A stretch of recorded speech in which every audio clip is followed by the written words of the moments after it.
Welcome to the April 14th, 2021 regular board meeting of the Chino Valley Fire District Board of Directors. The time is 4:31 p.m. This is President Sarah Ramos-Ettinger, and we will now begin the meeting. Please be advised that this meeting will be recorded. Please silence your cell phones and devices to reduce background noise or disruption. In accordance with the California Governor's Executive Order N-29-20, guidance from the California Department of Public Health, and in an effort to combat the spread of COVID-19, the Chino Valley Fire District will hold all regular and special meetings of the Board of Directors remotely in a hybrid format until further notice. Only board members and essential staff will be present in the boardroom, and the public may attend remotely by using the link on the district's website and agenda. The public may join the meeting real-time in listen-only mode. Instructions and the GoToWebinar URL link for the meeting are listed on the agenda. Our agenda is posted on the website at cvisd.org. Please be advised that when you join the meeting real-time, your screen name will appear on the GoToWebinar screen. The board will accept public comments on all items on the agenda under public communications. The public had two options for participating in public comment.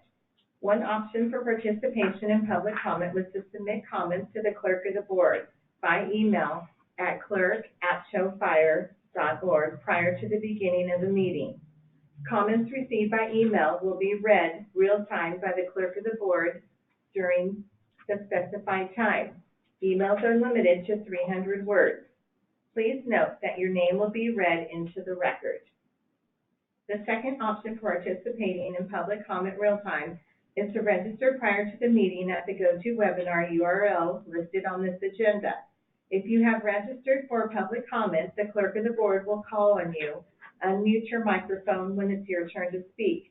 Attendees may also need to unmute their own devices to be heard. When your name is called, begin the public comment by stating your name. Your address is optional for the record. Comments must be limited to 5 minutes.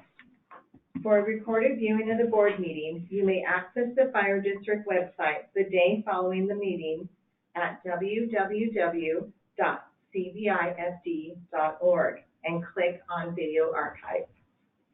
I will now open the meeting and take roll call. Please answer when I call your name. Director Wynn Williams. Here. Director Harvey Luce. Here. Director John DeMonico. Here. Vice President Mike Krieger. Here. And myself present.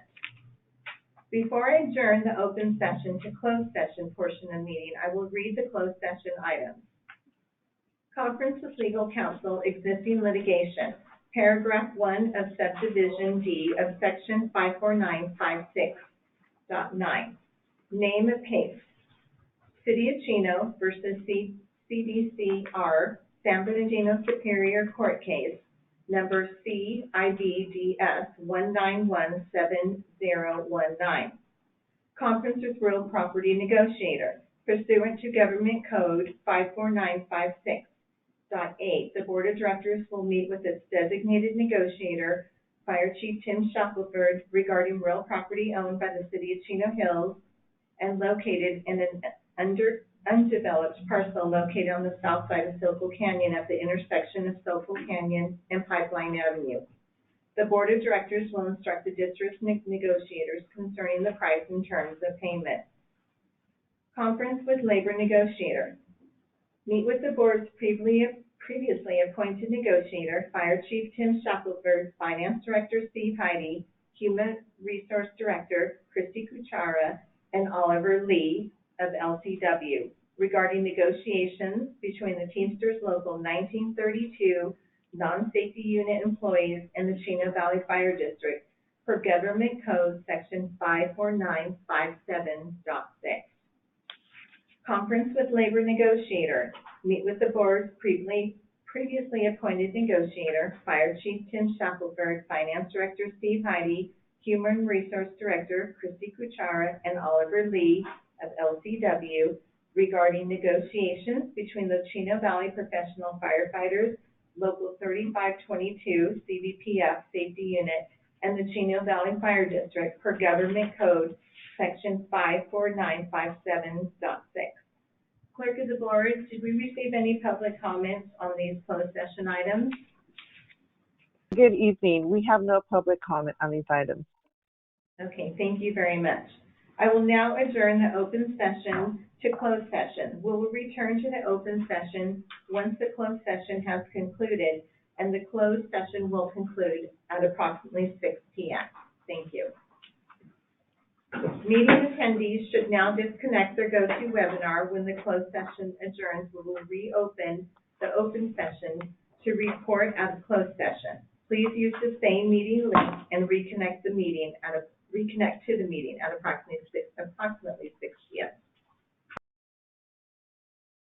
Okay, so I'm going to reopen to open session. Welcome to the April 14, 2021 regular board meeting at the Chino Valley Fire District Board of Directors. The time is 6 p.m. This is President Sarah Ramos-Ebinger, and we will now begin the meeting. Please be advised that this meeting will be recorded. Please silence your cell phones and devices to reduce background noise and disruption. In accordance with the California Governor's Executive Order N-29-20, guidance from the California Department of Public Health, in an effort to combat the spread of COVID-19, the Chino Valley Fire District will hold all regular and special meetings of the Board of Directors remotely in hybrid format until further notice. Only board members and essential staff will be present in the boardroom, and the public may attend remotely by using the link on the district's website and agenda. The public may join the meeting real time in listen-only mode. Instructions and the GoToWebinar URL link for the posted on our website at cbifd.org. Please be advised that when you join the meeting real time, your screen name will appear on the GoToWebinar screen. The board will accept public comment on all items on the agenda under public communication. The public had two options for participating in public comment. One option for participation in public comment was to submit comments to the clerk of the board by email at clerk@showfire.org prior to the beginning of the meeting. Comments received by email will be read real time by the clerk of the board during the specified time. Emails are limited to 300 words. Please note your name will be read into the record. Second option for participating in public comment real time is to register prior to the meeting at the GoToWebinar URL listed on this agenda. If you have registered for public comment, the clerk of the board will call on you and unmute your microphone when it is your turn to speak. Attendees may also need to unmute their own devices to be heard. When your name is called, begin the public comment by stating your name and address, which is optional for the record. Comments must be limited to 5 minutes. For recorded viewing of the board meeting, you may access the Fire District website the day following the meeting at www.cbifd.org and click on Video Archive. I will now open the meeting and take roll call. Please answer when I call your name. Director Wynn Williams? Here. Director Harvey Liu? Here. Director John DeMonico? Here. Vice President Mike Krieger? Here. Okay. And legal counsel, can you please report out of closed session? Yes, President, members of the board, and members of the public, the board met earlier in closed session to discuss the items that are listed on the agenda, and there was no reportable action. Okay, thank you so much. At this time, we're going to do the flag salute, and Vice President Krieger is going to lead it. Thank you. Please stand and join me in honoring our great nation. Ready to begin? I pledge allegiance to the flag of the United States of America and to the republic for which it stands, one nation, under God, indivisible, with liberty and justice for all. And if you all please remain standing, and Henry Aguilar, our Fire District Chaplain, he's joining us this evening, and he will present the invocation. Chaplain Aguilar, are you there? Yes, I am. Good evening, everyone. Let us pray. Heavenly Father, we come before you this evening, and we thank you, Lord, for another beautiful day. Lord, I pray in Jesus' name for your blessings to be upon our Fire District Board meeting. May your blessings be upon our board of directors, our fire administration, and entire fire family. Lord, we pray for wisdom and direction when discussing items on the agenda.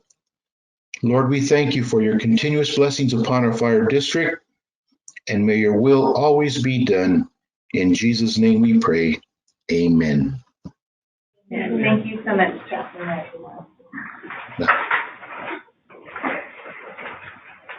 Clerk of the board, do we have any changes to the agenda? Good evening. We have no changes to the agenda. Okay. Our first item is presentations and announcements. This evening, we have two proclamations on the agenda. Complete copies of the proclamations are available as an attachment to our agenda on the Fire District's website. And the first proclamation was for Wildfire Awareness Month. And on behalf of the Chino Valley Fire District Board of Directors, I would like to proclaim May as Wildfire Awareness Month. Our second proclamation is Trauma Awareness Month and EMS Week. On behalf of the Chino Valley Fire District Board of Directors, I would like to proclaim May as Trauma Awareness Month and the week of May 16th through 21st as Emergency Medical Services Week. Reserve Fire Inspector Recognition.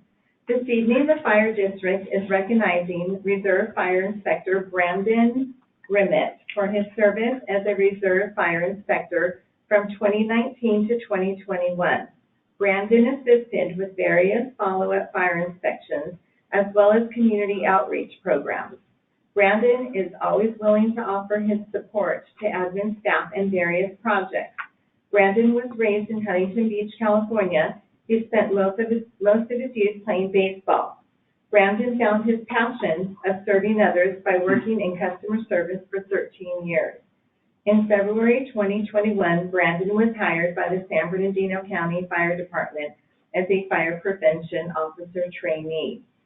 Brandon hopes to becoming a fire marshal in the future and mentoring future fire prevention officer trainees.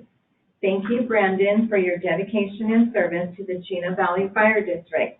We wish you all the best in your future endeavors. And with that, I would like to invite Fire Chief Shackelford to say a few words, if you would. Certainly. I just wanted to thank Brandon for his service to our organization and our community and wish him well in his future endeavors. So congratulations, and again, thank you for serving our community. Okay, thank you so much. New employee recognition. The Fire District is proud to announce that we have also hired 10 new firefighter paramedics to join the Chino Valley Fire District. Here to present our new hires, our Human Resource Director, Christy Kuchar. Thank you. Good evening. As stated, the district has hired 10 new firefighter paramedics. Joshua Balden joins the fire district after previously employed with CAL FIRE. Fernando Cardona joins the fire district after being previously employed with the Corona Fire Department. Frank Flores joins the district after being previously employed at the Barstow Fire Protection District. Jacob Feenstra joins the fire district after being previously employed with the Loma Linda Fire Department. Caleb Gwynn joins the fire district after being previously employed with the Colton Fire Department. Brian Kalusik joins the fire district after being previously employed with the Colton Fire Department as well. Christian Noboa joins the fire district after being previously employed with the Montclair Fire Department. Marcus Phillips joins the fire district after being previously employed with AMR Redlands and California State Parks. Stephen Sands joins the fire district after being previously employed with the Colton Fire Department. Kenneth Skinner joins the fire district after being previously employed with the Cathedral City Fire Department. Congratulations to all of our new hires on starting a career with the Chino Valley Fire District. Thank you. Thank you so much. And I would like to invite Chief Shackelford to say a few words for us, please. Thank you. I had an opportunity to meet with these gentlemen on their first day and greet them and welcome them to the fire district family.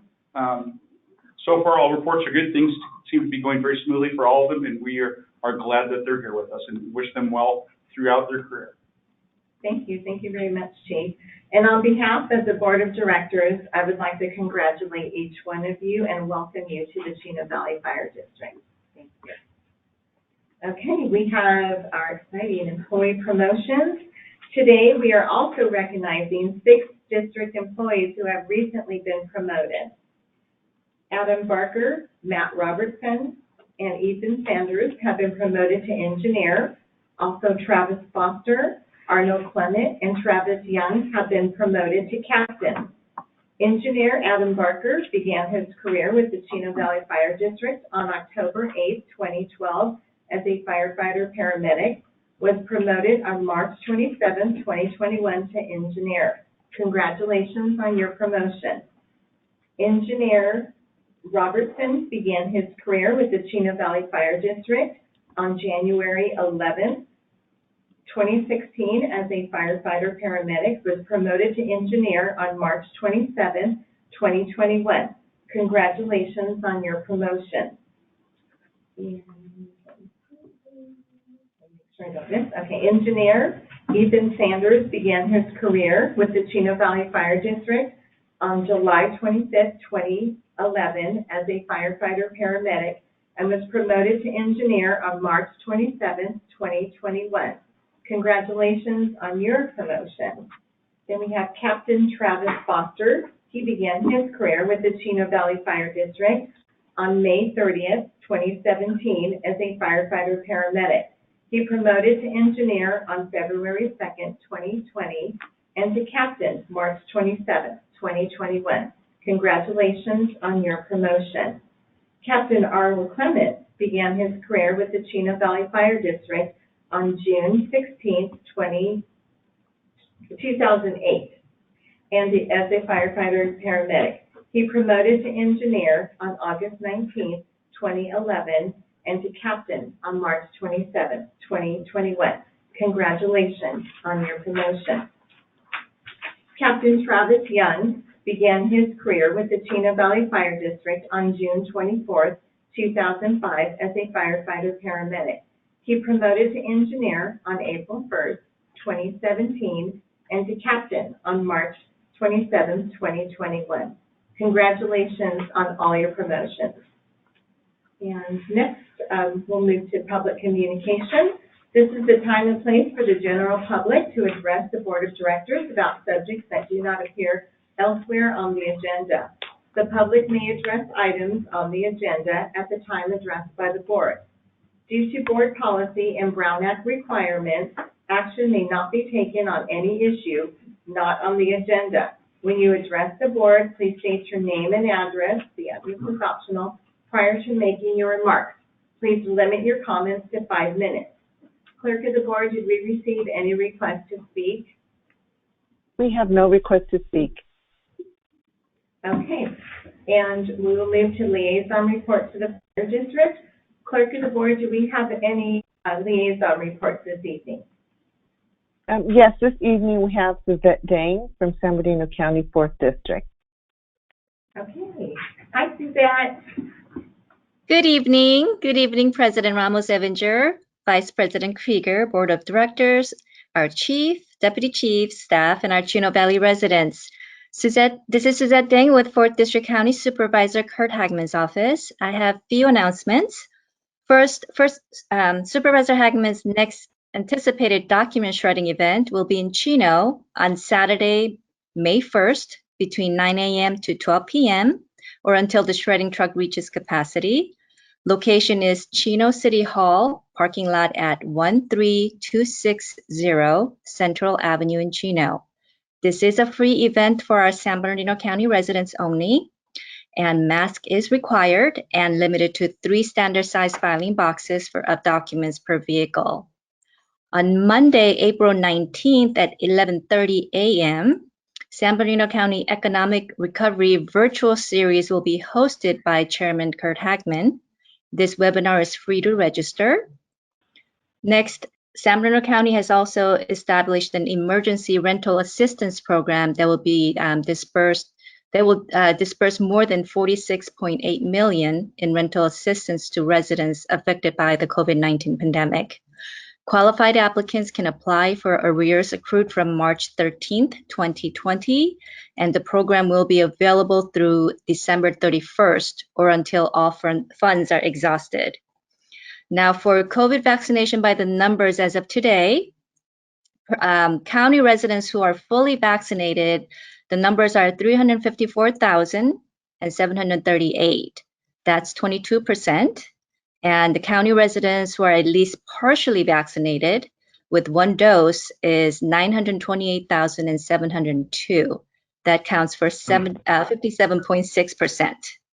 Now, as you know, vaccination is open to anyone 16 and older for our San Bernardino County residents. For any questions or details regarding any of the events I mentioned or any county assistance or programs, please reach out to our district office located in Chino Hills by calling 909-465-5265. So that is it. Thank you, everyone, and have a great evening. Thank you. You as well, Suzanne. Next. Also with us this evening is Councilmember Art Bennett, City of Chino Hills. Good evening. Good evening, President Sarah, Vice President Mike, board members, Chief Stafford, and administrative staff. First, I want to thank the Chief for introducing the 10 new firefighter paramedics at our council meeting last night. We were able to get pictures and a little bit more of their background. And a special thanks to each and every one of the agencies that they came from. We appreciate those agencies training good firefighter paramedics so that they qualify to come to work for Chino Valley Fire, which is the best district in the area. In particular, I want to also let engineers Barker, Robertson, and Sanders, and Captains Foster, Clement, and Young, that we have prepared statements of congratulations for their promotions, and we will deliver those to the administrative offices of the fire district so that they can get those given to them. As far as the updates for the city, I won't go into too much on COVID because Suzette was nice enough to give us the county numbers on that. However, we did in fact have one vaccination event, which was a week ago, Tuesday, April 16th, where we had some 215 people were vaccinated, 174 of which were Chino Hills residents. I am happy to number my wife and I in the two of those that were vaccinated with the one and done Johnson vaccine, and hopefully with all of the crazy reports going on, we won't find out that we have to take another vaccine. But as far as future events, we are planning another one coming up on April 27th. As far as the testing goes, we will have testing coming up on April 21st, May 5th, and May 19th. Appointments are recommended and registrations are open 5 to 7 days in advance. However, walk-ins are always accepted. City operations update. The basketball courts and McCoy Arenas reopened for recreational use as of April 1st. We are all thrilled to hear that, and likewise, our residents are very, very happy about it. The community center building was reopened for a limited use of restrooms only as of April 5th. Street sweeping enforcement is not going to be resumed for sometime after April 30th. Until we find out exactly how many people are actually, going back to work, and so we're trying to keep from issuing tickets or violations.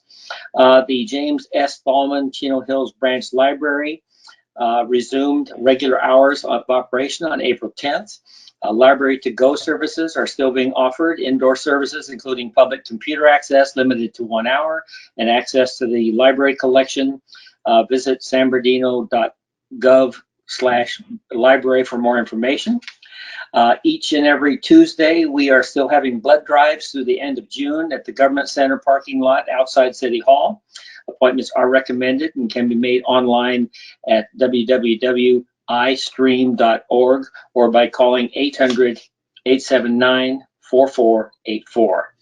And recreation and city news, the Kids Night Out on Friday, April 23rd is sold out. That's good news because it's being actively pursued by parents. Additional events will be coming up on May 21st and June 18th. Registration will be open about a month in advance of each of those dates. Finally, Neighborhood Cleanup Day is coming up on Saturday, April 24th from 8 to 11. This is being done in, it's a community-wide neighborhood cleanup in conjunction with Worldwide Earth Day and Arbor Day to participate with family and household members by cleaning up litter and debris along their neighborhood sidewalks, trails, and parks. Free to participate, and you can get more information through the city. Essentially, that is it. I did want to mention that we also got a really favorable report last night from Chief John Walker, who is our Chief of Police in Chino Hills. As a result of the quality of life findings, we had 3 meetings that his department put on, and we found out nothing new, but the concerns that our residents have within the city of Chino Hills continue to be traffic, dealing with speeding within residential neighborhoods, potential street racing on Sokol Canyon and Butterfield Ranch. There has been, of course, a rash of residential burglaries, mail theft, package theft, and also catalytic converters. And finally, there has been some concern expressed about panhandling by those that are unfortunate enough to be transients and possibly homeless. So with that concludes my report. I did want to mention we did do a remembrance last night for one of your former members, Jimmy Espinoza, in his passing, and I'm sure you'll say more about that later. But thank you very much for this opportunity to speak to you all, give you an update on what's going on in the wonderful city of Chino Hills. Thank you very much. Thank you. And that concludes our liaison reports for this evening. Okay, thank you so much. Now I'll move to the consent calendar. And clerk of the board, did we receive any public comment on the consent calendar? We have no public comment. Okay. If any board member wishes to pull an item from the consent calendar for discussion, please state your name and item number you wish to pull. Wynn Williams, number 5. Okay. Okay, so we have item number 5 that's being pulled. And at this time, I would like to request a motion for all items with the exception of number 5. So moved. Second. All in favor? Oh, should I do it voice roll call? Director Wynn Williams? Yes. Director Harvey Luce? Yes. Director John DeMonico? Yes. Vice President Mike Krieger? Yes. And myself, yes. So we're going to move to item number 5, and that is for the warrant. And did you have a question on the warrant, Director Williams? Yes, I Okay. did. Since Steve Heidi is here, this is a question, just a general question.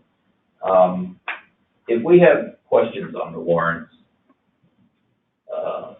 when should we contact you, or how should we handle it? I mean, is this the appropriate place to handle it, or should I just give you a call and say, hey, what's this thing about, or how do we do that?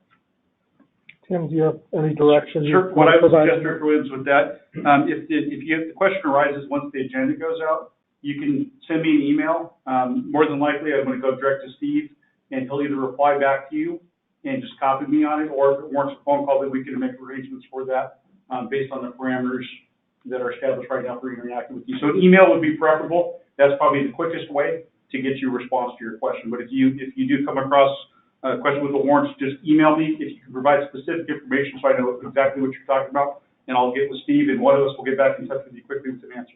Okay, well, that's fair enough. That's all I needed to find out about the warrants, and I'm good to go with it. Thank you That's very good. much. Did you want a motion to approve the warrant? Oh, yeah, I would like to make a motion that we approve the warrants. Okay, do I have a second? I'll second. Okay, Sorry. so we had a motion by Williams, a second by Krieger, and I'll do a voice roll call for that. And Director Wynn Williams? I vote yes. Okay. Director Harvey Luce? Yes. Director John DeMonico? Yes. Vice President Mike Krieger? Yes. And myself. So, that also calculates.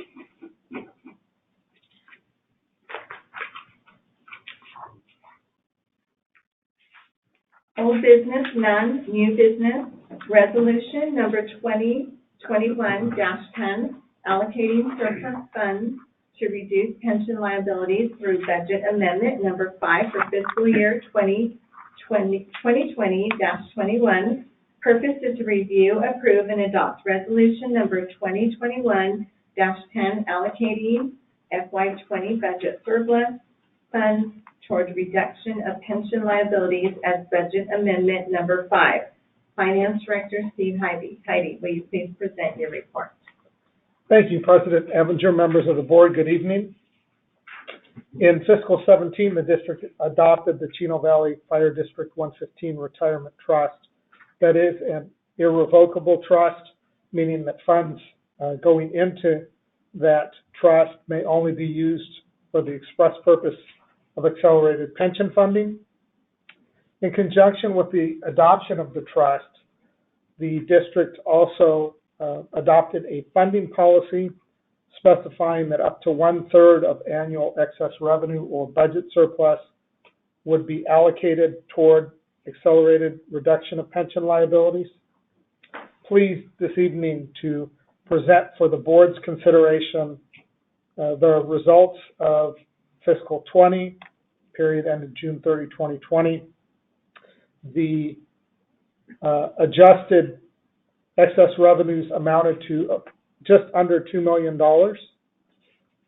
and associated with the 1/3 surplus policy, that provides for about $664,000 in additional pension funding, taking 1/3 of that amount.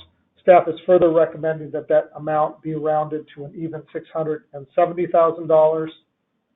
Staff is further proposing that $500,000 of that amount be contributed directly to CalPERS as an additional discretionary retirement fund payment, and the remaining $170,000 be deposited to the Chino Valley Fire District 115 Retirement Trust. The attached resolution 2021-10 would authorize funding of those amounts from unassigned fund balance as budget amendment number 5. This was reviewed with Finance Committee and recommended to be moved forward for consideration by the full board this evening. If these amounts are approved, the funds should be able to be allocated shortly hereafter, certainly before the end of this month. With that, it is recommended that the board review, approve, and adopt resolution number 2021-10, allocating fiscal year 20 budget surplus funds from unassigned fund balance toward reduction of pension liabilities as budget amendment number 5 in the amount of $670,000, with $500,000 to be contributed directly to CalPERS as a discretionary retirement fund contribution, and $170,000 to be deposited into the Chino Valley Fire District Section 115 Trust. With that, that concludes my report, and I'm available for any additional feedback. Okay, thank you very much for that report. Clerk of the board, did we receive any requests to speak? We have no request to speak. Okay, thank you so much. This is the time for the board to comment. Please ask your questions and make your remarks when I call your name. Director Wynn Williams? Yes, thank you very much. I know you've gone over this with us before, Steve, but can you kind of tell me what is happening in regards to this money? By us giving this money to CalPERS, it's saving us headaches down the line. Is that correct? It's saving us interest down the line. CalPERS retirement fund is based on an assumed rate of return of 7%. And in effect, that becomes the interest rate associated with our liabilities. And so by providing this amount directly to CalPERS, it saves that 7% over the amortization period of 20 years, which, all things being equal, will essentially close to double the savings between the principal and interest associated with that advance payment. And ultimately, that will translate into lower future liability payments, with the objective being essentially to flatten the curve of future accelerated liabilities. So there's a substantial projected increase in costs over a number of years.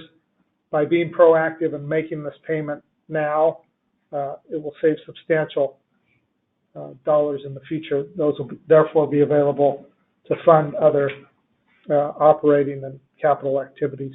Will this ever end? Will it, at some point in time, ever be zero? Or Fully funded? Fully funded, yeah, that's the term. That's a great question. I don't have a specific answer for you because it's based on a number of factors, including PERS' ability to achieve the stated rate of return. Without a doubt, the objective is to get as close to fully funded as possible. And so to the extent that we are more aggressive at the board's direction in making these additional payments, that will help us get as close to fully funded as we can. So the answer is it's a moving target, but by making these payments, we can get much closer to that fully funded objective. Does it involve the interest rate that CalPERS is getting on money? Is that what this is predicated on, or? That's part of the equation. There's two basic equations. There's the asset side of the equation, which, to your point, is based on PERS achieving the stated rate of return. And then there's the liability side of the equation, which is based on the actuarial assumptions. So, for example, at what point a typical retiree within the district's liability plan retires in relation to the assumptions, how long retirees live, and ultimately how much funds they draw from the plan, and several other factors determine the liability side of the equation. So there's the liability and there's the asset. So part of it is based on PERS' ability to achieve a rate of return, and the other is based on how accurate those assumptions are on the liability side that ultimately drive the tab. I didn't realize you were saying. Sure. Yeah, as you know, having been a firefighter here for a number of years and whatnot, I mean, I've seen good times and bad times, and it seemed like there were periods of time when CalPERS was just swimming in money, and now in other terms, now it seems like things are a little lean for CalPERS, and is that basically what this money is about, is the lean time? Yeah, so going back to around the early 2000s, many plans were super funded, and it wasn't that many years thereafter that we started to see sort of the opposite effects of being more than 100% funded. And so there's been systemic changes that have taken place over time to try to guard from those significant fluctuations in the future. And, part of the formula here is the quicker that you pay your liabilities down, the better in the long term it is ultimately for the taxpayers of the district, in that we want to be able to address the current liabilities now rather than kick the can down the road for future generations. So through the board's foresight here, implementing this policy and considering these types of funding opportunities that we have here before us this evening is really the most prudent way to address the current state of pension liabilities, not only for the district, but for other organizations up and down the state who are facing similar, if not in many cases more dire consequences because they haven't been as proactive and haven't taken charge as the district has. Thank you very much. I don't want to belabor this, and I'm not going to ask any more questions. But at some point, I'd like to know how this is affecting other entities that don't have, like the excess funds that were put into this and stuff. But we'll get into that at another time. Thank you very much, Steve. That's all I have. Thank you. Thank you. Okay, Director Harvey-Litt. Thank you. I'm all for what we can do to have an impact. And I know, Steve, you've done a good job of informing us on this, our obligations, and where we stand, and what future might look like. And yeah, I understand it's a moving target. The one concern, it might be more of a question for you, Jeff. I'm not sure. The policy says up to, and I know I'm talking a small amount, but it says up to 1/3 of the surplus may be, and we're suggesting we do something, however slight, over that. I just want to make sure we're not creating some kind of a problem. I don't think it presents a legal problem. That's a board policy, and so you can, by board action, deviate from that slightly. Okay, good. And I would just add, based on past practice, we have recommended rounding those numbers. I mean, we could certainly present it to the dollar. It just seems to make more sense. Round it up a little bit. Not unlike when you go to the grocery store and they have charity and they say round up, and you have a little more positive effect. So appreciate the clarification, but based on past practice, this is consistent with how we've done it in the past. I'm all for it, and I think it's a wise and prudent thing to do, so thank you. Thank you.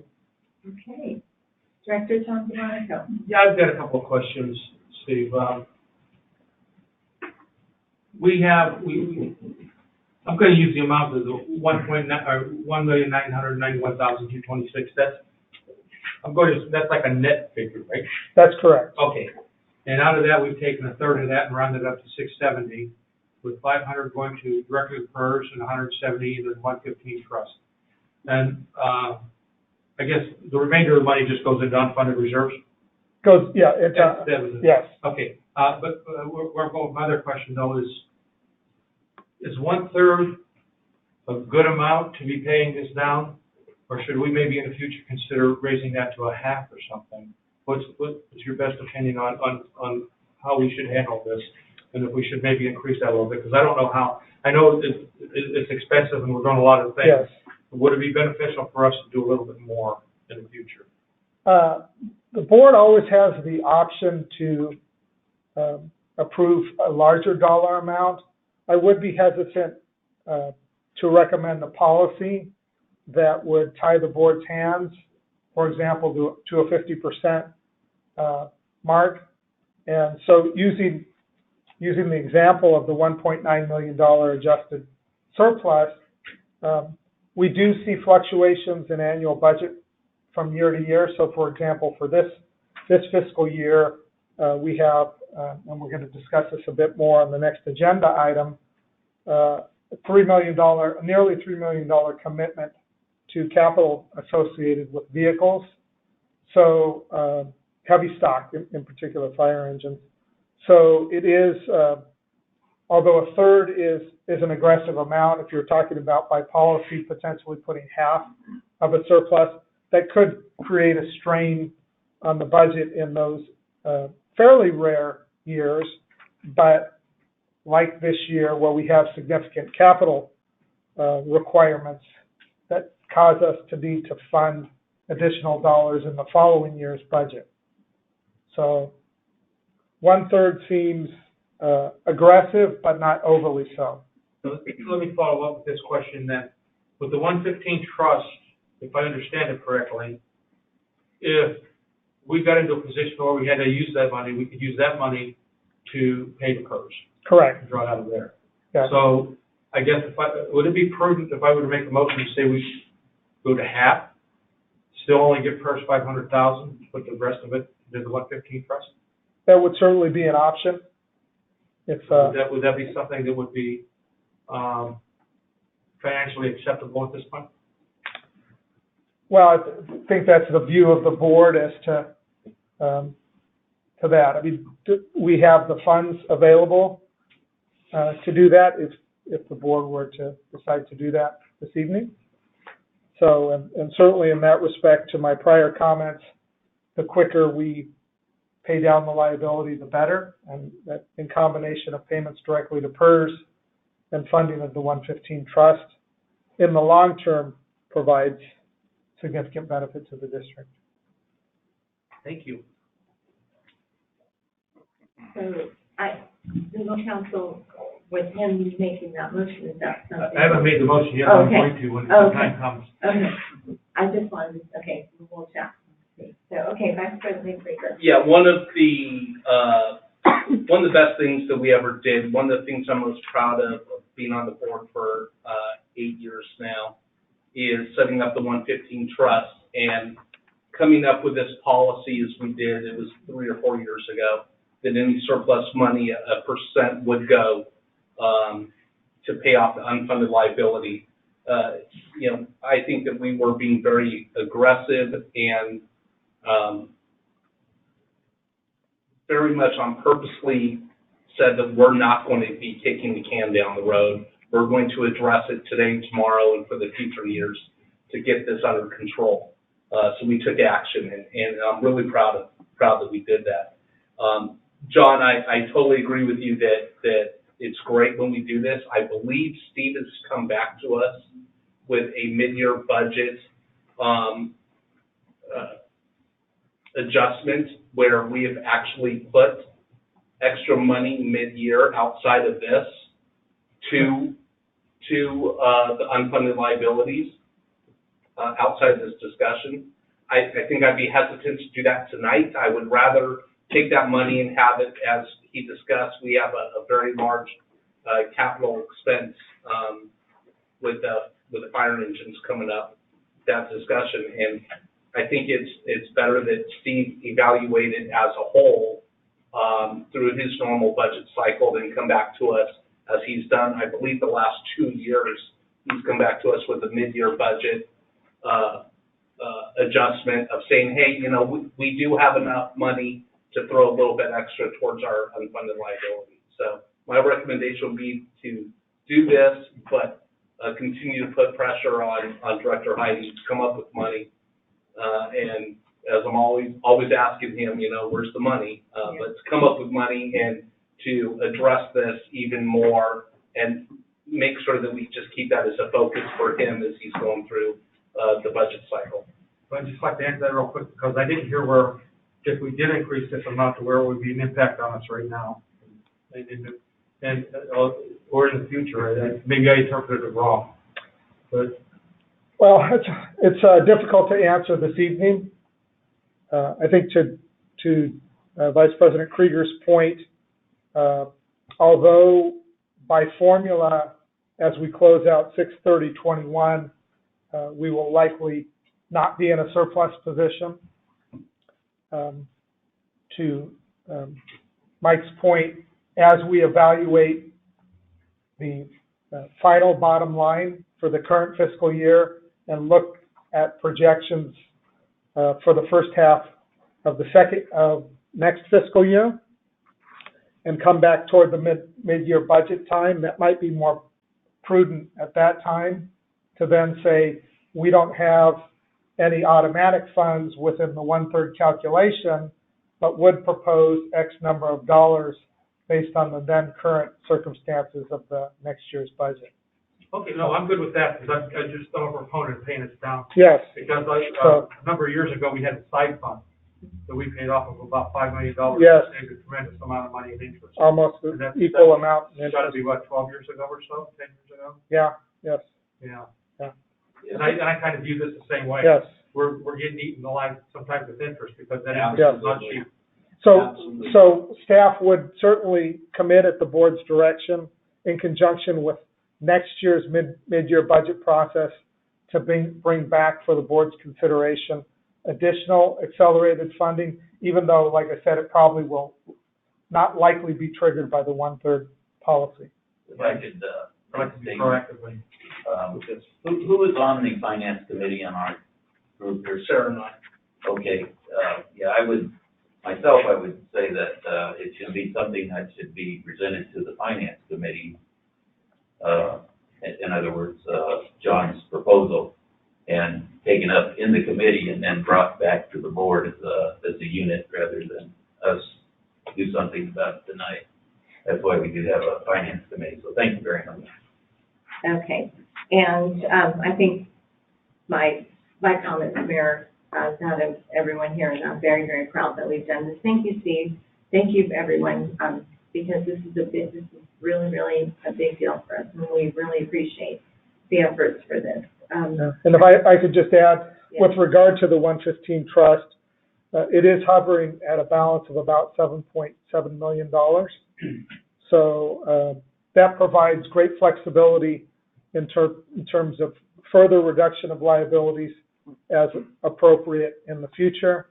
But through the board's foresight of being able to create that fund, those are funds in effect that have already been earmarked toward pension liabilities. Had we done nothing, we would be in a much tougher position. So thank you to the board for the leadership and the direction to do that, and it has worked out very well thus far.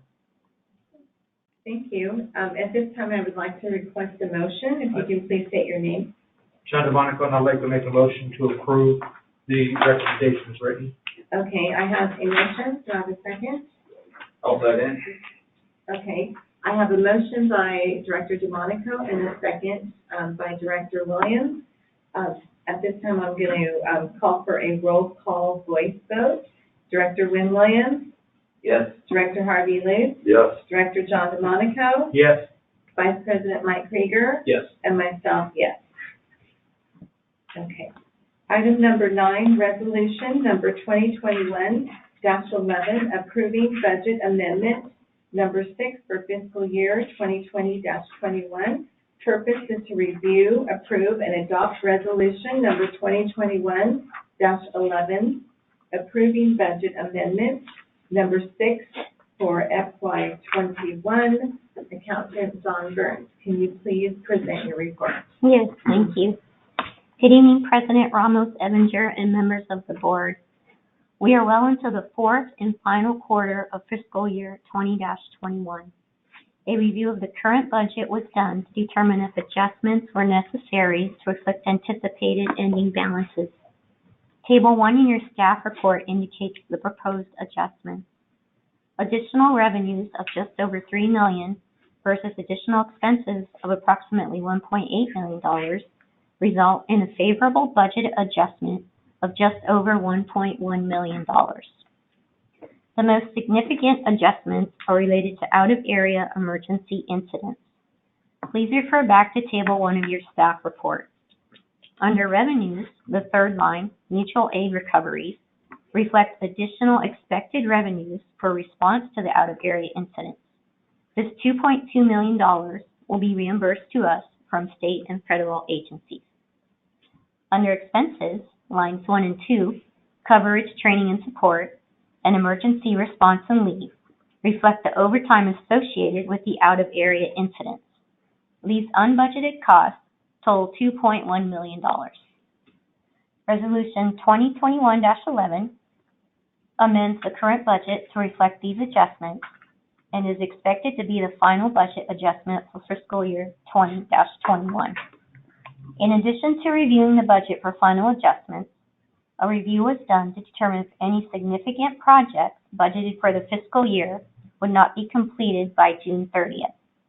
In Table 2 of your staff report, you will see that projects totaling $55,000 were identified to be carried over to fiscal year 21-22. However, given that there are a few months remaining in the fiscal year, this amount is subject to change as the year progresses. It is anticipated that these carryovers will be the first budget adjustment for fiscal year 21-22 and will be brought back to the board early in the fiscal year. I will now read the recommendation. It is recommended that the Board of Directors review, approve, and adopt proposed resolution 2021-11, approving budget amendment number 6 for fiscal year 20-21. This concludes my report. I would be happy to answer any questions. Thank you. Thank you very much for that report. Clerk of the Board, did we receive any requests to speak? We have no request to speak on this item. Okay, this is the time for the board to comment. Please ask your questions and make your remarks when I call your name. Director Wynn Williams. Thank you very much. The question I have, again, is, has this been presented to the Finance Committee? Yes. And is it appropriate to say that the Finance Committee thinks that it's good and whatnot? I'm thinking that they did, but Yeah. they wanted to bring it to the full board though for Okay, discussion. well, that's my question. I mean, you know, we have the committee, and I just wanted to make sure that was, I figured it was. Thank you very much, and that's all I have. Thank you. Okay. Thank you, Director Williams. Director Lewis? I just appreciate all the good hard work and your presentation. It's very helpful. So, Thank you. thank you, Steve. Thank you. That's all I have to say. Okay, Director John DeMonica. Yeah, no, I appreciate all the hard work too, but just one quick question. We got mutual aid recoveries that we expect to get of $2.2 million, and then we got the emergency response and leave of $1.794. Those are offsetting each other. Yes, they're associated. Okay, that was my question. I thought they were, but I just wanted to clarify that. And then with the 2.2 versus the 1.7, is that for 2.2 considering other, maybe different fiscal year coming in, or? No, the 2.2 for the mutual aid recoveries are out of area incidents that we responded to between July and December of 2020. Okay. Yeah. Thank you. You're welcome. Thank you, Director DeMonica. Vice President Krieger. My questions were very similar to what John had to ask about. So the 2.2, that includes some reimbursables for the Blue Ridge fire? Yes. Due to our awesome staff being able to get some grants and some other recoverables out of that. So, yes. Yeah, that was my question as well. That it was for the past, and you said that was only for like 6 months of it. July through December only. Wow. Yeah. That's incredible. Well, good job. Good job getting it. Yeah. Yeah. Great on that. And correct me if I'm wrong, but on the reimbursable mutual aid recovery includes, John was asking the difference between the 2.1 or 2.2 and the 1.79. There's a little bit of a fee built in for like wear and tear vehicles. Yes. And administration fee, or there's some other factors besides just straight salary. Yes. Built into that. Yes. Okay. Yeah, and I just wanted to add to that. So when we did our last cost study, we were able to increase what's called the admin rate, which definitely helps offset administrative and indirect costs. And so, Don had a particular role in working closely with our fee consultant to implement that. So hats off to her for doing that, because that has created additional funding for the district over the last several years. When we bring the budget proposals for next fiscal year, you'll see that we have a updated cost study. So we've been updating the fees with OES, our state agency that certifies those rates annually. And then about every 3 to 5 years, then we will do the full cost study to fully update those rates. And so you'll see in next year's budget the proposal for the updated study, which will include an update of that overhead or indirect or administrative rate associated with our mutual aid reimbursements. And in years like this, where there's significant activity, those dollars are not inconsequential. So again, driving additional value to the budget and ultimately for the taxpayers through, seeking it's cost recovery, but the maximum cost recovery we can obtain. And that money very well may disappear in uncapitalizable areas. that we use, like wear and tear, you can't calculate some of this stuff. I got a feeling that money gets spent on just the upkeep and everything else, the administrative time and stuff that gets put into do this. I don't think that's a profit.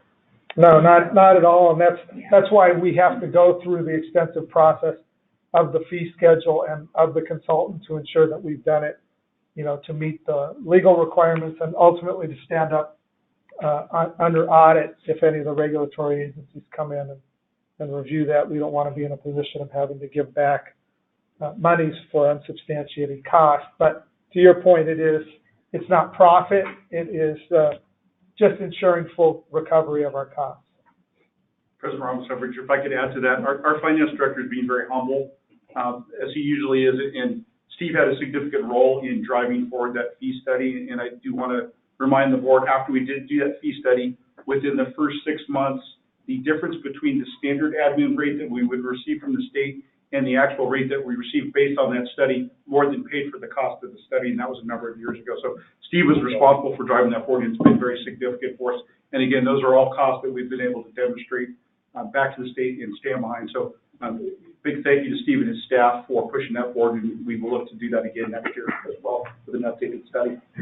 Excellent. That was all my comments. Thank you very much, guys. Thank you. All right. And I don't have any further comments on that. Thank you, guys. Thank you very much for your report tonight. We appreciate that. So with that, I'd like to request a motion. Can you please state your name? Mike Krieger, I move this. Okay. And I have a second? John Monaco, second. Okay, so I have a motion and a second, and I'll take a roll call voice vote. Director Wynn Williams? Yes. Director Harvey Luce? Yes. Director John DeMonico? Yes. Vice President Mike Krieger? Yes. And myself, yes. Motion passes 5-0. Item number 10, surplus of 4 KME fire engines. Show 68, Show 69, Show 75, and Show 91.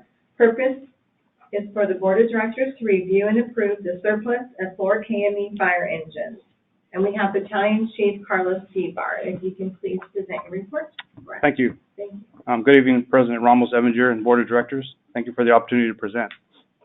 Staff is requesting that the Board of Directors approve the surplus of 4 reserve Type 1 KME fire engines and the direction for their disposition moving forward.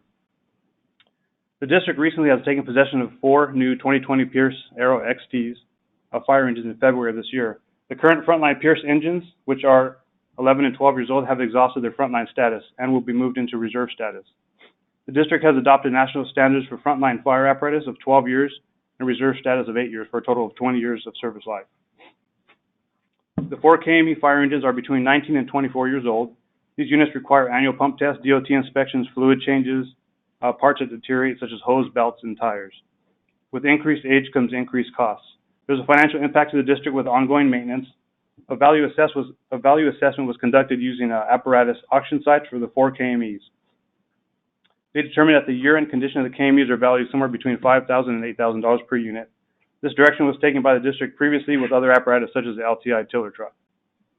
Mount San Antonio College Fire Academy has been interested in obtaining 1 KME fire engine by donation to assist in preparing their students for fire service careers. The district has donated other fire engines to the college in the past. The last donation occurred in November of 2019. There are 2 options that staff has researched for Fire Board to consider. One would be the consignment for auction through Ken Porter Auction Services, who we've used in the past. And one would be for the donation of 1 KME to Mount San Antonio College Fire Academy. After carefully reviewing all the options, staff proposes to donate 1 KME fire engine to Mount San Antonio Fire Academy and consigning 3 of the remaining fire engines to Ken Porter Auction Services for sale. If designated for donation, the surplus sale, staff would work with legal and auction services to draft the appropriate releases and required documents to complete this transaction. Recommendation. It's recommended that the Board of Directors approve the surplus of 4 KME fire engines, Cho 68, 69, 75, and 91, and authorize 1 engine to be donated to Mount San Antonio Fire Academy, 3 engines to be consigned for sale to Ken Porter Auction Services. It's further recommended to authorize the fire chief to execute all necessary documents related to the donation and sale of the surplus fire engines. This concludes my report. Okay, thank you very much. Clerk of the Board, did we receive any requests to speak? We have no request to speak. Okay, this is the time for the board to comment. Please ask your questions and make your remarks when I call your name. Director Wynn Williams. I have no further comments or questions. Thank you very much. Thank you. Director Harvey Liu. Amazing how much these cost and how much they're worth at the end of Yeah. their life, isn't it? Yeah. I think it's awesome if we suggest to help Mount San Antonio, because I'm all for that. So, yeah, I'm very much in support of the recommendation. Thank you. Okay, Director John DeMonico. Yeah, I also support this, but just a quick question. The donation to Mount San Antonio College is a donation. They take complete title and everything and release us of all liability. This is correct. And And what happens when they surplus it out? Is it on their dime? it's on them. Okay, so I'm good with it. Okay, Vice President Krieger. Yeah, we've done this before, and, you know, like Director Luke said, I'm just astonished by how quickly the depreciated value of these things just goes out the window. It's incredible that a piece of equipment that costs, you know, $750,000, 20 years later is worth $5,000. You can buy one, Mike. Yeah, no kidding. To your house. Yeah, I'll have a fire engine in front of my house. So I know that we're not talking about which one to give to the college. I think we should leave that up to staff and the college, and, you know, because the dollar amount that we get for each of these is so cheap, I'd say try to give them the best one of them to have. So with that, thank you for your work on this, and I agree with it. Okay, all right. I don't have any questions either. Thank you very much Thank you. for the report. So at this time, I would like to request a motion. Please state your name. Mike Krieger, I'll move it. Okay, I have a motion. I'll second it. Okay. Wynn Williams. So I have a motion and a second. I will now take a roll call vote, voice vote. So Director Wynn Williams, I vote yes. Director Harvey Liu, Yes. Director John DeMonico, Yes. Vice President Mike Krieger, Yes. and myself, yes. Okay. So item number 11, consideration of liaison and committee assignments for Director Wynn Williams. Purpose is for the Board of Directors to discuss and reconsider modifications of previous action regarding restrictions on Board Member Wynn Williams related to committee and assignment liaisons. And I'm going to do a quick little report.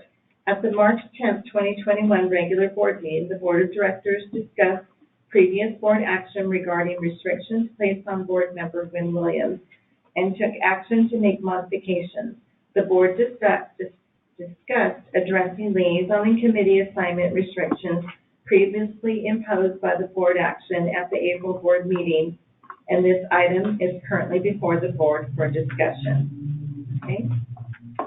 And it is recommended that the Board of Directors discuss and consider modifications to previous action regarding restrictions placed on Board Member Wynn Williams related to committee and liaison reports. So, Clerk of the Board, did we receive any requests to speak on this item? We have no request to speak. Okay, and this is the time for the board to comment. Please ask your questions and make your remarks when I call your name. So, Director Wynn Williams, would you probably give a comment on that? Since it's about me, of course. Thank you very much. Now, the only question I have is, I think that I would like to see very soon a time when I am considered a regular board member. I think it's appropriate and warranted, and I hope that you guys will make that determination very soon, so things don't deteriorate and get back to what they were. And that's all I would like to state. Thank you very much.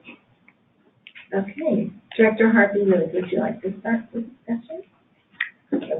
Sure. And, yeah, at the last meeting, comment was, after some of the comments that Director Williams made, it was commented how difficult he was making this, and I agree. And again, tonight, even the short comment seems to imply that if we don't do something that Director Williams desires, there's going to be some problems coming. In spite of that, I do think I would like to consider giving Director Williams a liaison assignments. As we discussed at the last meeting, I'm not willing to change the restrictions regarding access to staff or facilities. I think he has access. He simply needs to comply. And we couldn't make any other changes unless it's agendized, so we have to specifically discuss what's on the agenda. So just the liaison or the committee. Yeah, I would be in favor of considering that, but I certainly would like to hear other comments. Okay, all right. Director, and so then what I'll do is I'll go around twice and I'll allow everyone an opportunity, okay? Director John DeMonico? Yeah, at the last meeting, I reluctantly voted yes, and I've regretted my decision ever since. And, you know, based on the meeting, the special meeting we had, Mr. Williams, well, first of all, the first meeting we had, I asked Mr. Williams if he thought Director Krieger did wrong when he sent the letter to DA, and he said no. The Director Krieger did not do anything wrong. The next meeting, we had a special meeting, and he just violently attacked Director Krieger and called him all kinds of names, told him to shut up. It was really violent. Can't control his anger management. I cannot support turning him loose on public authority. I will not support that, and I will vote no.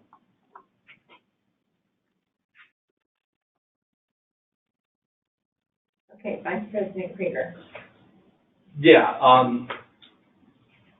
I too was shocked and concerned with the outburst that Director Williams had at the last meeting. However, I do think that we need to move forward, and I think that there's committee assignments that he could be given to make him feel more productive within his role.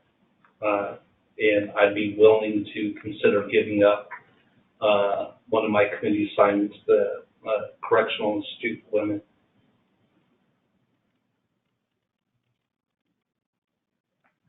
And I'll ask that too, if there's any conflicts or anything when we go around. Is that all you have to comment on? We're going to do a second round. So, I myself was really taken back by the behavior last board meeting, but I do feel that it's right to at least give them an opportunity and to give them some, assignments. And while I do the assignments, and I'll be doing it based on discretion, of course. If anybody has like any conflicts or anything that they might want at this time, I can take into consideration those. But Director Williams, I really hope, pray that you learn to just control those outbursts, especially in a public setting. You're going to be with our partners out, when we do assign these, and I would just really ask that you just remain professional at all times, and just really asking you to be a professional, because that's what we are when we're in our positions. We are put in this place and we need to be professional at all times. Whether something upsets us or not, we really have to stay professional. So, and I said everyone will have an opportunity to speak, and Director Williams, would you like to provide any more comments? The only comment I have to make is I'm sure if I'm treated decently, that we're not going to have any problems. I mean, I very much spent the whole last year showing you guys that I can be what you want, mellow and easygoing and all that kind of stuff. And this has gone on far too long. And it's really time to understand that the things that have upset me are things that should not have been coming at me. That's all I want to say. I mean, this is kind of like a probationary thing, where the guy's supposed to say, "Oh, I'm really sorry, I did it," and all that kind of stuff. And I can't do that because of the things that you're accusing me of. Director DeMonico stated that he had 4 things that I have done, and he had them, and he was going to give them to me, and I haven't received them. And I'd like to see what they say and what they are, because in some respects I don't understand what I've done and what I've said that has caused this to go on. And if I delve into it, then I'm a bad person, and I'm gonna be where I was, and we don't want that. I'd like to move forward. I think we can move forward. And if things go south again, then you always have the opportunity to take the step away from me. It's not a big deal. I mean, if you feel that's necessary, you just do it. But come on, I mean, all last year, things went pretty well. I don't think I got out of sorts with anybody or anything else. Showing you guys that, yeah, I can do it. But I'd like to be treated fairly, and if you have a problem, let's talk about it. Let's not bring it out in the public. That's all I'm saying.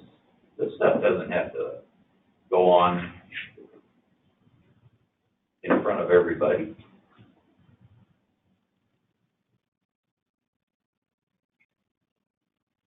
So I just want to thank you guys for finally wanting to put it behind us and move ahead. And I don't think it would be inappropriate for you to put me on the agenda at the next meeting and treat me like a regular board member. I mean, when's it going to happen? That's my big concern. Am I out of line because I want to be treated like a regular board member and have the same rights as a regular board member?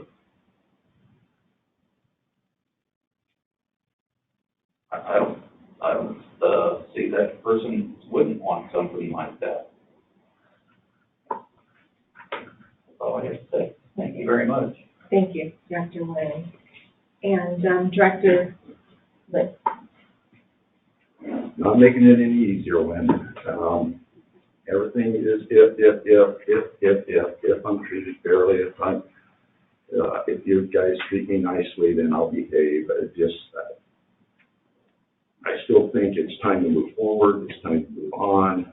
I just wish Director Williams could do that. He says that a lot. He's brought that up repeatedly, but it's Director Williams who is not seemingly able to move forward, continually bringing up past grievances, issues, just not seeming to have an ability to move forward, even though that's what he's asking us to do. I do think it is time to move on. I do think it's in the best interest of the district to do this. I think it's distasteful to me. I don't necessarily like it, but I think it's appropriate.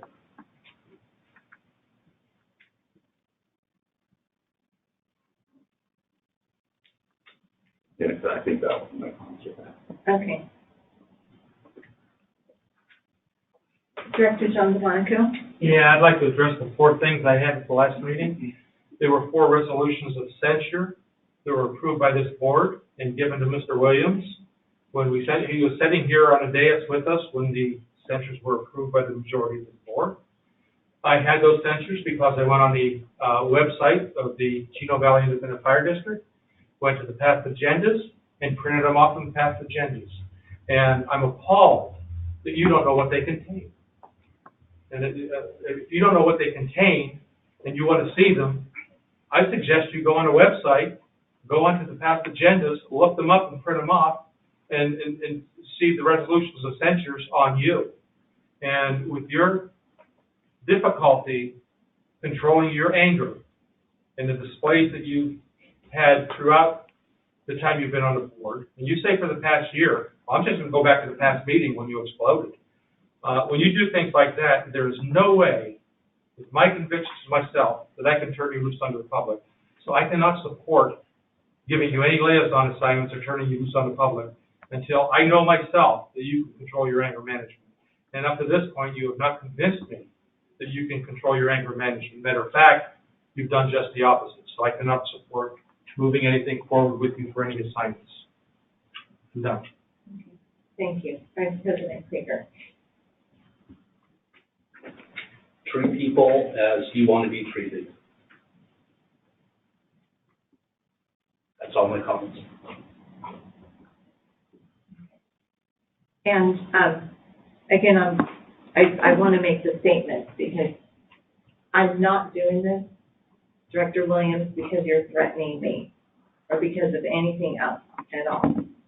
I'm doing it reluctantly, but I'm doing what I feel is in the best interest for the district at this time, and that's to give you an opportunity at this time.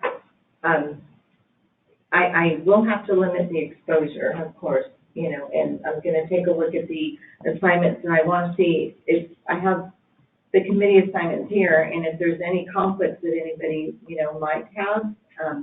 I've thought about this, and also want to talk about, so with this motion, you're going to give me the direction. I just want to make sure you guys are clear. You're just going to give me the direction to assign some committee and or liaison. So I'd really like to find out comfort level with you as well as to the extent of that. You want that before we have a motion to have nothing over first? Yeah, I'd like to talk, well. What do you want us just privately to send you? Okay, I'm fine with you guys privately just sending. I don't know. Is that okay? Individually, yes. If we individually You just, can share your individual comments with her. Yes. Okay, because I can at this time reassign everybody, you know, maybe just make some modifications as It well if there's conflict. it is board president's prerogative I to can. do that. Yes, I can. Okay, so, I'm going to allow, because this is a touchy subject, if anybody else has anything else to provide input in this, any of the board members. Okay, all right, so I'd like to request a motion, and if you can state your name before the motion. Well, Nick, I'll make the motion. Somebody else wants to do it, Okay. I'll make the motion. Okay, all right, well, I'll go ahead. Do I have a second on that What motion? was exactly going to So- go ahead and assign to a. Let me, yeah, I'll read that once again.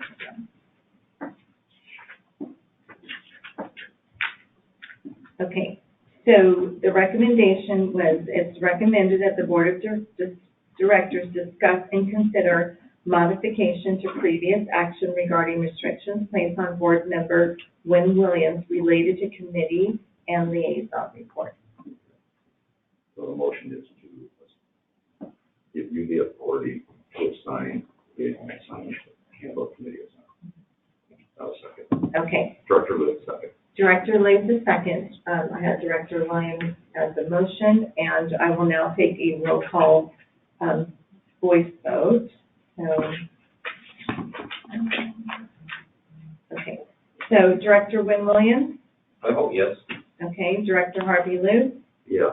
Director John DeMonico, No. okay. Vice President Mike Krieger, Yes. okay. And myself, yes.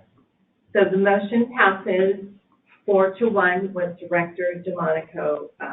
He is not agreeing with it. Thank you very much, everybody.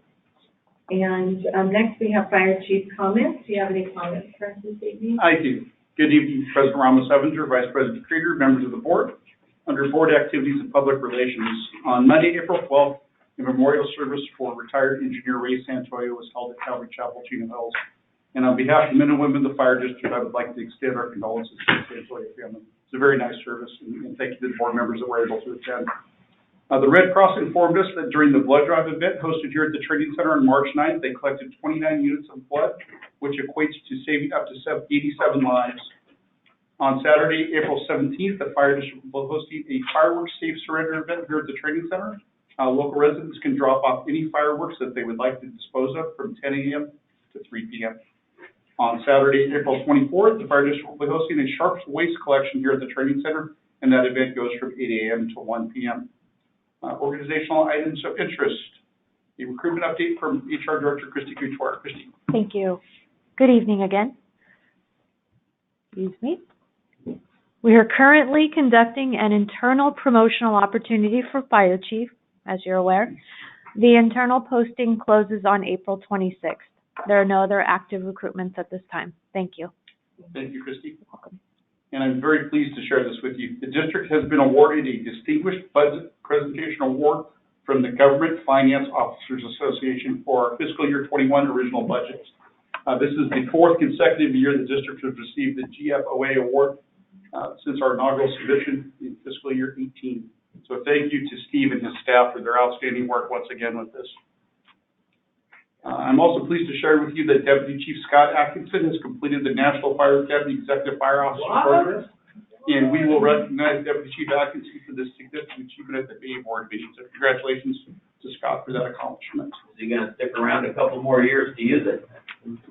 I'll leave that to Deputy Chief Atkinson. This morning, Deputy Chief Williams and I had the opportunity to participate in a virtual meeting hosted by CSDA, and that meeting was with the Chief of Staff for Senator Leyva. The purpose of the meeting was to provide information to the Chief of Staff regarding the fiscal impact that COVID-19 has had on special districts, as we have been excluded from any COVID relief funding that's provided to cities and counties. And the meeting was very productive, and we did have an opportunity to share some of the costs that we've incurred over the last year.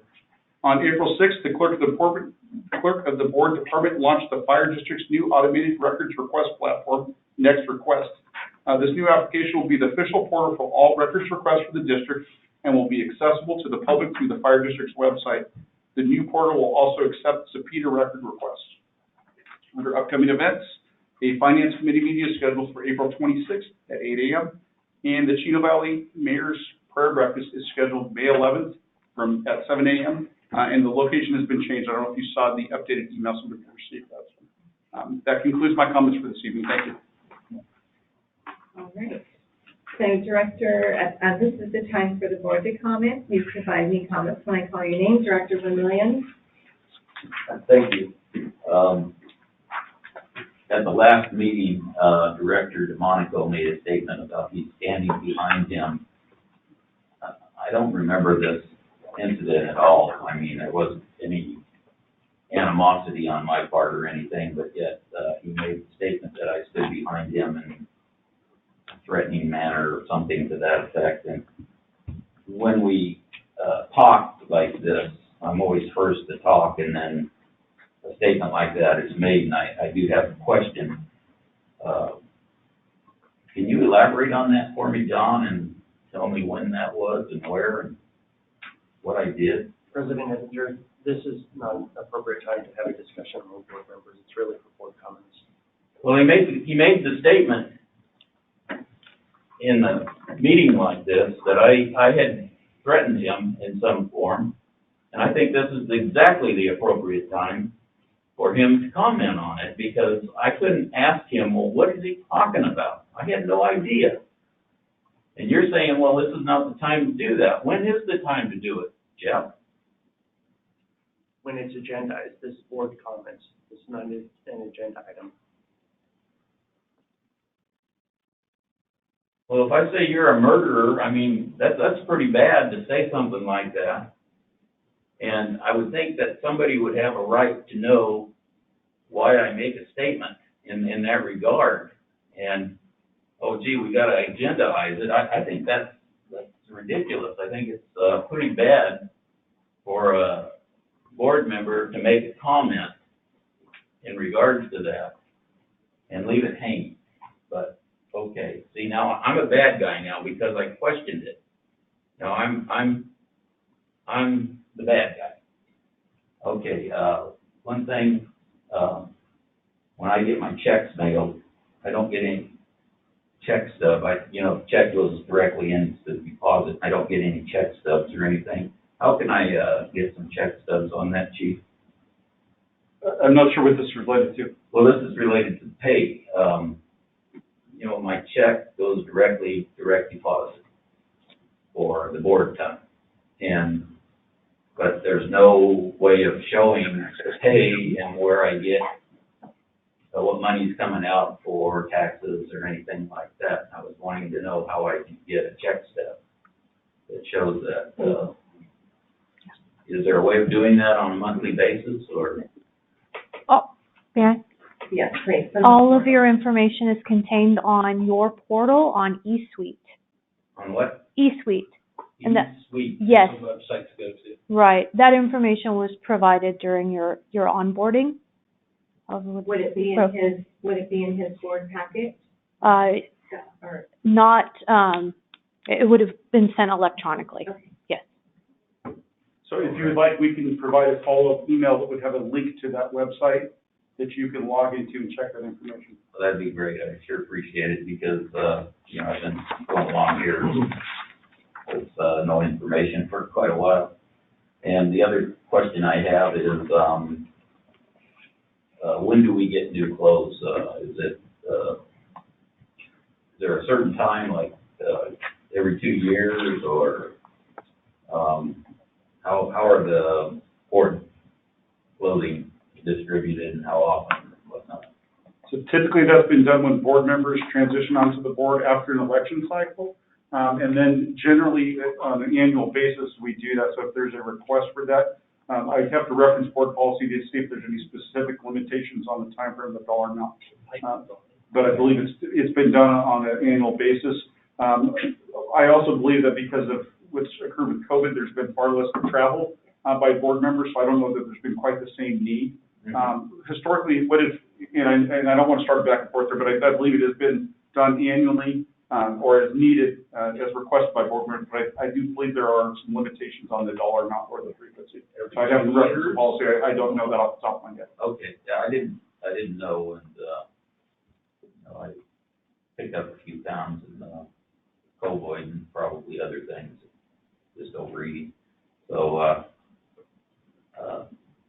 and the other thing is, I did take the ethics class online yesterday, and I got to the end and I went through the whole thing, and I saw the certificate on there. Is that as far as it goes, or do I get a certificate, or how does that work? can I just make comment? So with that Sure. certificate that you get, so you should save that certificate because they don't know it's another one. But save it and then you can download it. You still may be able to get it, right, the copy of it, because you did it within, okay, yeah. So we could probably still obtain a copy if you didn't save it. Can I get that? In your portal. I Yeah. sure would appreciate it. Yeah. And if you log back in like how you did to take your class, usually your certificates, everything will still be. Okay. Was that a Target Solutions Yes. class? Yeah. Okay, so you should be able to log back in through the same logon that you had and view what you've completed and view any certificates that you have. There's a way to do that. It'll show what you've completed, and then you can look those certificates up. I don't have a printer though. How do I get one? Can I get one printed here? So you would like a printed copy? Is that what you're asking for? Yeah, I saw it on the screen. So the electronic record will live within Target Solutions. That should suffice for anything that you need. I can't directly access your account, so I have to work with our staff to see if we could have someone log in. If you could have provided us a link or a copy of it, it would be much easier for it to print it for you. Okay. Yeah, that old Chris is smart enough to get that thing going for me. Well, You should be able just to download it and save it as a As a PDF PDF. document. It's And then you basically could email it to somebody and they could print it out for you. Okay. I just thought it'd be a good idea to get a copy of it and make sure I have it. It took me forever to get through that thing. Okay, I appreciate your help on that. And, yeah, I didn't make it to the funeral yesterday. I'm very sorry about that. I broke a tooth over the weekend, had a lot of pain. I called the dentist and he says, well, I can get you in Monday morning. I said, well, I've got a funeral to go to. He said, well, that's it. Otherwise you're gonna have to wait till later in the week. So he kind of took my time there. And, I really did feel sorry. I'm sorry I didn't make it to the funeral. And, you know, really hope that you guys understand that I want to do a good job here, and I'll do everything I can. Just talk to me and tell me, you know, what things you think I need to do and what things I'm doing wrong, and we'll probably try and get things worked through here. Like I say, it's not my intention to cause disruption and unrest and everything like that on this board. And I really do feel we can work it out. Just because I don't like the idea of things being happening to me that have happened, doesn't mean that I'm a bad person.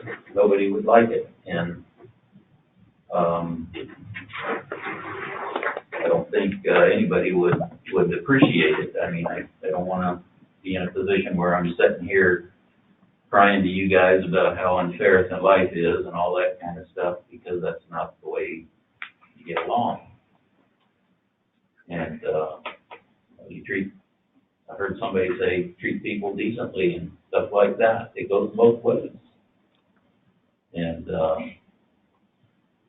so let's think about it in that terms. Let's make it go both ways.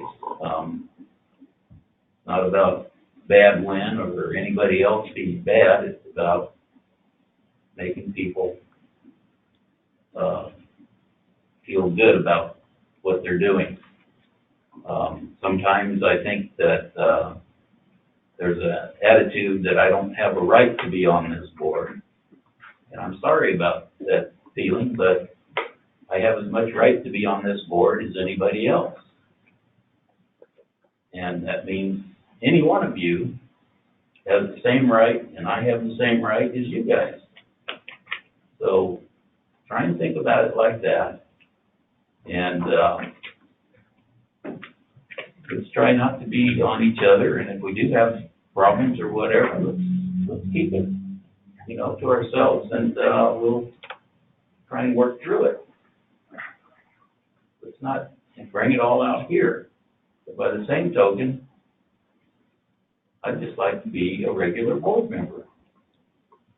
And congratulations to our new members. I'm really happy to see them on board. I hope to be able to meet them someday. And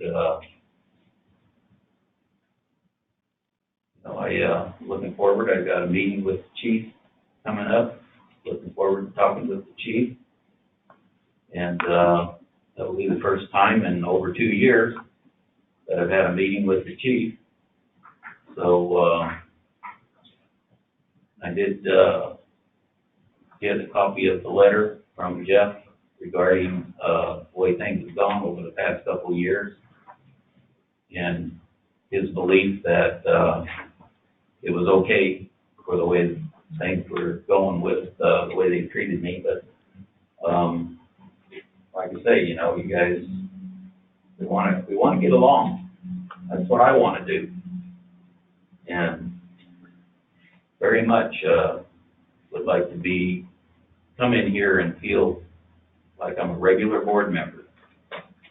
So thank you very much, and hopefully we can get things completely back to normal real soon. That's all. Thank you. Director Lynch. Yes, I attended several Chino Hills Council meetings. Obviously, the housing arena issues are the big topic with all city councils. An ASBCSD meeting, San Bernardino County Airport Commission, San Bernardino Board of Supervisor meetings, a couple of those. We had our special meeting on the 29th. We had an ad hoc policy meeting in there, and attended Ray Santoria's Celebration of Life. That was really just, it's a sad event, but it was really well done. With everybody in uniform that was there, the drum and fife group, just did a wonderful job of honoring Ray. It was fantastic. My condolences to his family, of course, to Jim's family as well. I'm so sorry to hear about the loss of Jim Espinoza. thank you to Brandon. And good luck to him in his future. Welcome to all the new hires. We certainly wish them well and hope that they have long and healthy careers here. We look forward to all that they're going to do. Congratulations to our engineer promotions and our captain promotions, Steve and Don and your team. Congratulations. Well done. To get another PFOA award, that's just fantastic. I'm glad to hear, Wynn, that you had done the ethics training, or those ones. There was a quote in there, I don't know if you noticed it, but I think it speaks to the issues that I think we've been attempting to deal with here for the past couple of years. And it was a quote that they had in there from President Arthur, who was our 21st president. And the quote goes this: "There are very many characteristics which go into making a model civil servant. Prominent among them are, I'm not sure I'm going to say this right, probity, industry, good sense, good habits, good temper, patience, order, courtesy, tact, self-reliance, many deference to superior officers, and many considerations for inferiors." I hope you take those to heart. I'm still, your comments tonight, I don't hear that. It continues to be, if you're treated fairly in your mind, then you're going to behave, whatever that means, or whatever us treating fair. It's incumbent on each of us, I think, that we're here to serve the community. We're here to serve the district. We're not here serving ourselves, and your comments just aren't productive to that. If I have a concern, I don't know if it's the right concern, but the issue that Director Williams was talking about, he seems to be commenting about the letter that you responded to. And at times, last meeting, and again tonight, it feels like the case is being made for that letter by Director Williams. Like he's almost defending that letter, but that he apparently has nothing to do with it. I don't know if there's a concern there or an issue there, but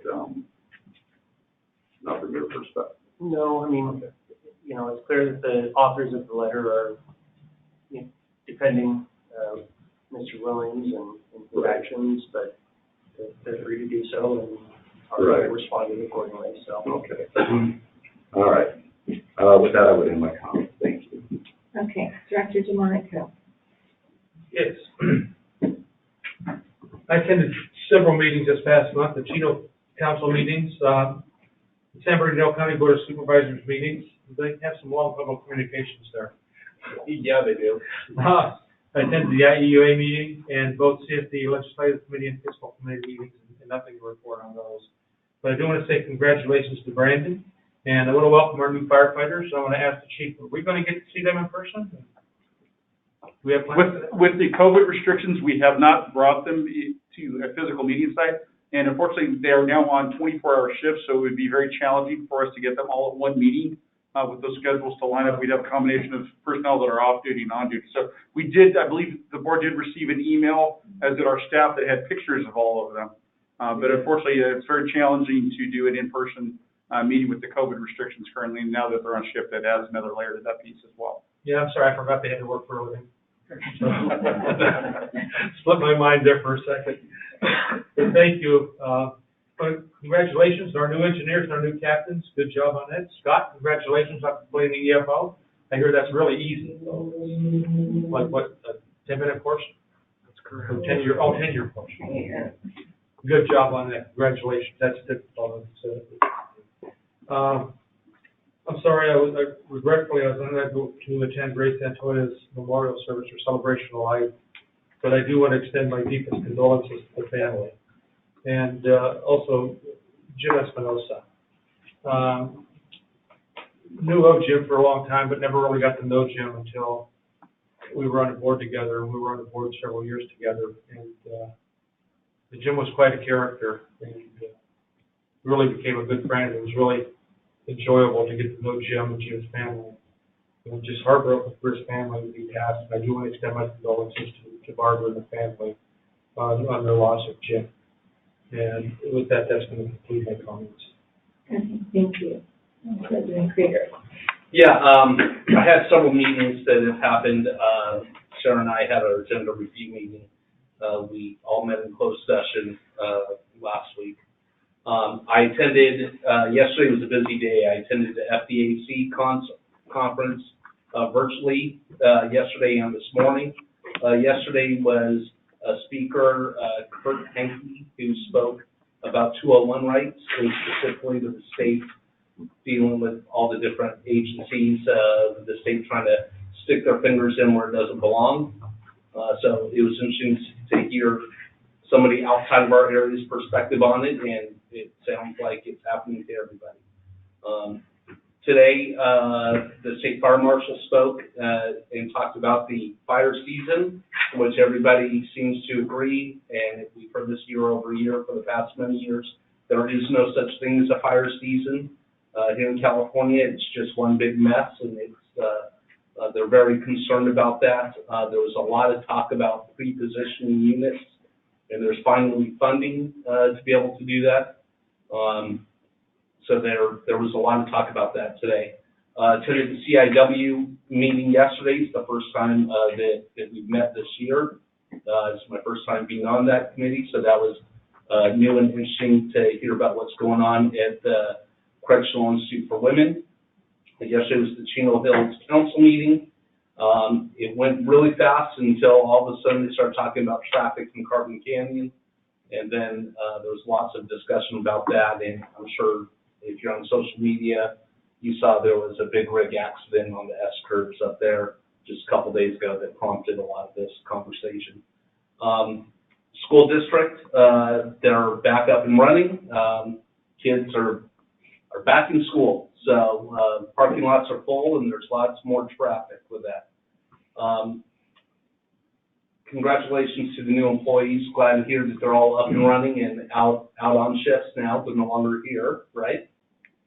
They had a 2-week orientation here, and then they've been riding on their intern assignment as the 4th person, and I believe that wraps up. I think it's this weekend. Okay, so as of next week, they will transition into a regular position, no longer being the 4th person on the intern, yes, but they're all on their station assignments currently. Awesome, awesome. And congratulations to those who got promoted.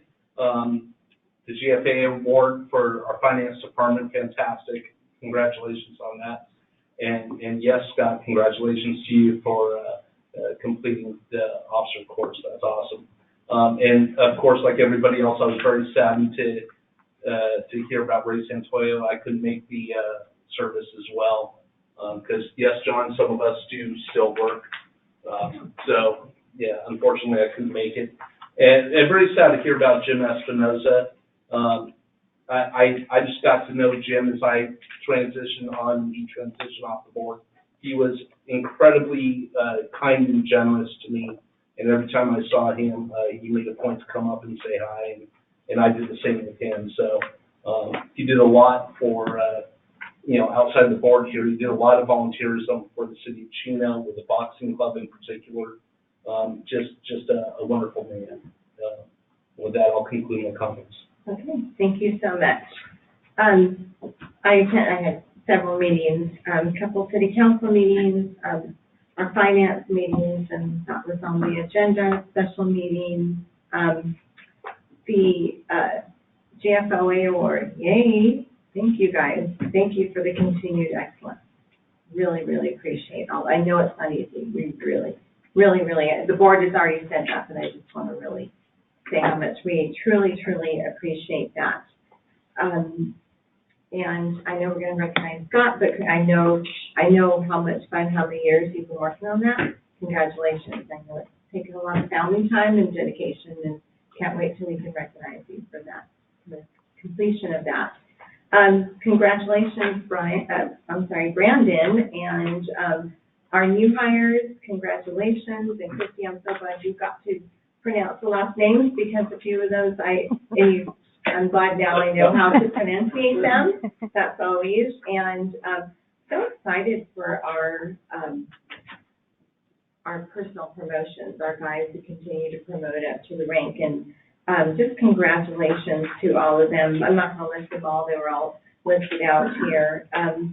So I was blessed to be able to go to San Antonio, his celebration of life, and it was beautiful. I just want to thank the district for representing and for just making sure that his family knows that he is, the family still, and everything was beautiful. Thank you guys very much, very, very much, for the amount of uniform personnel and, everyone else who was able to attend. I appreciate that, and my sincere condolences to the family. So, it's very, very, very hard. I'm going to make a couple comments that I thought about it, but I need to. Director Williams, Director, don't assume what we're thinking when something, my thoughts, you don't know what my thoughts are, and you said, no, you're going to be a bad guy. I don't think of that. Don't assume or presume my thoughts at any time. Because what you're thinking that I may be thinking of you or some of the other board members might be absolutely wrong. And then you kind of create a resentment that's really not there. So I don't, when you say things, I don't immediately say, oh, he's a bad guy. So don't assume that you know what my thoughts are. I just want to just mention that. And you said you didn't like what Director DeMonico said, but I want you to think how Vice President Krieger felt when you called him a thief several times. So take that and turn that around. And, those comments, that was very, very it was hurtful to me, and I'm sure it was hurtful. So I just want you to just make just a conscious effort to think about those things with your outbursts. And I feel you do have a right to be here as a board member. You're elected. I never have thought any differently. So don't think that I don't think that you have a right here. You do have a right, and you are a board member. Is that why you asked me to resign on my second meeting? May I have my time to speak? You see what I mean? May I have my time to speak, please? I Sure. allowed you the opportunity to speak. You never said you're sorry. So I want to say that what makes me happy is that some of our restrictions are going down the city. Like you said, with the school district, I was so happy on Friday evening. I went out and ran some errands, and on my way home on Iowa High School, the football lights were on, and the parking lot was full, and they were playing football. And it just made me so happy to see that the kids, that the youth of our community is getting back to normal. So that'll probably increase calls for us as well. It did. We responded that night. Okay, but that was really, really, really, really good to see that. And before I close, I just want to wish my Georgie a happy birthday. Today's his birthday, and I just want to wish him a happy birthday. And so much good stuff in our community, and we just need to keep focusing on the positive and keep serving our community the way we do. Just focus on why we're here. That's a big deal.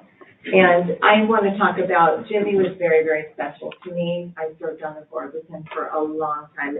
I call him Jimmy. Jim and Barbara were very, very special to me. I have a special relationship with them, and I was really saddened to hear about that. And the meeting tonight will be adjourned in memory of former board member Jim Espinoza, who passed away earlier this month. And I'm going to call him Jimmy because I always called him Jimmy.